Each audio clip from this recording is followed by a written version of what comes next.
আসসালামু আলাইকুম। আমি আপনাদের সাথে একটা মিষ্টি কুমড়ার শাকের রেসিপি নিয়ে আসলাম। তো আমি পাঙ্গাস মাছের মাথা দিয়ে এখন মিষ্টি কুমড়ার শাকটা রান্না করে নেব। তো ভালো মতো ধুয়ে নিয়েছিলাম শাক মাছগুলো ভালো মতো ধুয়ে নেওয়ার পরে কড়াইটা বসিয়ে দেওয়ার পরে তো আমি পরিমাণ মতো তেল দিয়ে দিয়েছি, কিছুটা পেঁয়াজ কুচি, কিছুটা মরিচ ফাটিয়ে দিয়েছিলাম। এরপরে পেঁয়াজটা একটু ভাজা হয়ে গেলে হলুদের গুঁড়া, মরিচের গুঁড়া, লবণ, ধনের গুঁড়া, জিরার গুঁড়া পরিমাণ মতো দিয়ে দিয়েছি। তো দেখেন এরপরে এই মশলাটা কষানো হয়ে গেলে আমি কিছুটা আলু কেটে রেখেছিলাম সেগুলো দিয়ে ভালো মতো কষিয়ে এখন মাছগুলো আমি যে ধুয়ে রেখেছিলাম সেগুলো আমি ভালোভাবে কষিয়ে নিব। তো ভালোভাবে কষিয়ে নেওয়ার পরে আমি শাকটা দিয়ে দিলাম।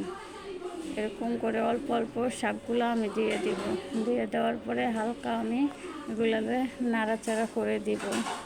তো দেখেন আমি ঢেকে দিয়েছিলাম মাঝখানে, তা ঢেকে দেওয়ার পরে আমি আবার উঠিয়ে একটু নাড়াচাড়া করে দিলাম।